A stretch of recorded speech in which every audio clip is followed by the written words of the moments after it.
what are your thoughts on the marathon move from Tokyo to Sapporo? And I also want to know if any of you have any previous experience in Sapporo. I only know Sapporo because I think it's a Japanese beer. That's the only thing I've heard about it before. But yeah, I mean, again, that's a decision that was out of all of our control. I have no doubt that Sapporo, the city, all the people are going to be out in mass. You know, the marathon is such a big event in Japan, and they're going to put on an unbelievable event. You know, I will say it'll be a little different being away from Tokyo where the rest of the games are, but it could be kind of cool at the same time. You know, again, I have no doubt that it's going to be an unbelievable event there, and I can't wait to get over there and compete with these other two guys. You know, I just agree with Gail what he said. You know, Sapporo is going to be a great city. They will host great events, and I think they will put a great, you know, it's just kind of like a different, we're going to be a different city than where they're going to host the Olympics in Tokyo. So, but at the end of the day, it's a decision above us, or, you know, be made by the International Olympic Committee, so there's nothing we can do about it. I never even thought about it until today, so it is what it is. I'm just ready to run a marathon. It doesn't matter where it's going to be. It's going to be in Tokyo or Sapporo, so I'll be ready for either city.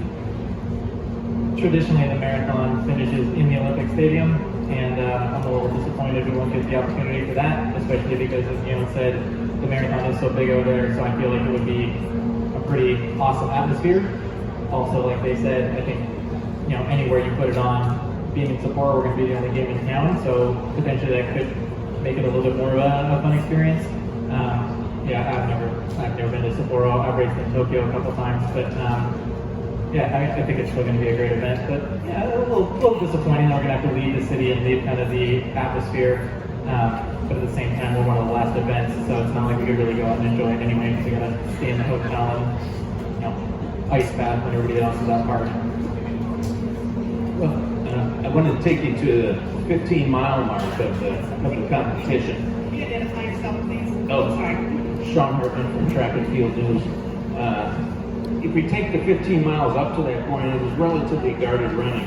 Galen, you kind of took the initiative in that last uphill mile, and it really recast the race. So could you tell us your motivation? The other two guys, tell us how they reacted to that move. Yeah, I mean, I think, again, I was feeling good, probably a little bit antsy. You know, again, talking to Mike, I think he really wanted me to wait and sit back until about 19, 20 miles, but he told me to trust myself. I felt like I just wanted to throw something in to test everybody out, you know, just see how they respond to a little bit of an acceleration, and you know, it just gives you more information, you know, to when you do try to make your definitive move. That was really my thinking behind it. You know, I wasn't expecting to pull away from everybody. I know I've been conservative, but again, there's a lot of talented runners that were running here, and it was still so early in the race. You know, like I said, we got more than 10 miles to go when I took the lead. I just wanted to see how people would respond to a little acceleration, and on top of that, a little acceleration up the hills. And then, you know, I tried to relax a little bit. We had Logano, I think there was four or five of us running together. You know, Avi kept telling me, he's like, keep pushing. He's like, we got it, keep pushing. You know, I really wanted to wait a little bit, and then when it was time to really go, you know, around 1920, that's when I used that experience going up with mile 15 to say that I was able to get a little bit of a gap there. I had a lot of confidence that when I went, you know, again, I'd get a gap, and then at that point it's just about continuing to keep the pressure on, keep pushing, and you know, have confidence in all the training I've done to be able to drive and close the race out, because it is a long ways to go. I think it's very true when people say halfway the marathon is really at around 20 miles, and then that's when the real racing starts. So I was well aware that we had a long ways to go, but just try to keep, again, calm mind, strong body, full heart. That's kind of my mantra that last 6 miles, and really just keep the pressure on, keep driving, and focus on myself, and recognize that everybody's going through a lot of pain at that point. Everybody's dealing with the hills, everybody's dealing with the wind. You're not unique in that, but those uphills will end. You get a lot of downhill right afterwards, and yeah, you just got to keep fighting all the way to the end. It wasn't really a question of if, it was a question of when somebody was going to go, because yeah, I think it had been pretty conservative up to that point. So I knew it was probably going to come in that sort of 14 to 16 mile range, which was a little bit earlier. Talking with Coach beforehand, we said 25K at the earliest, 30K would be ideal for making your move, just to let those hills take their toll on pretty much everybody, which is one of the reasons I decided not to go with that initial move.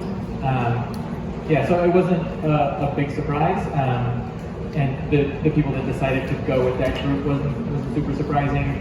I think, like I said before, it was a little nerve-wracking to let that big of a group get away, because then you have to have the confidence that some of them are going to drop and then you're going to be able to catch them.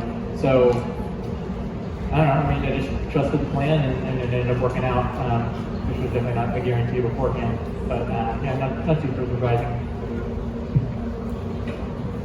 My main thing was when Galen went, it was just to stay relaxed for 15 miles, and then he was going a little bit, fast pace. When we get to, I think, like 18 to 22 miles, he started picking up the pace. It was just getting faster and faster. So I knew my weakness and my strength. I knew Galen was out of the reach, because at that time he had like 30-40 seconds on us. So main thing was for me was not to do anything crazy, not to burn any unnecessary energy that I got into. So, and I knew my strength was running up the hills, and there was a lot of hills coming up. So just stay relaxed, and then when I go to the hills, I just make sure just put a little bit of the pressure on the guys who are running with me. So that was the main thing. And the last 2-3 miles, thank God there's some rolling hills that helped me a lot, actually, because if there was no those hills, I don't know if I would have made that team, because there's a lot of guys who can run flat and can run fast mile.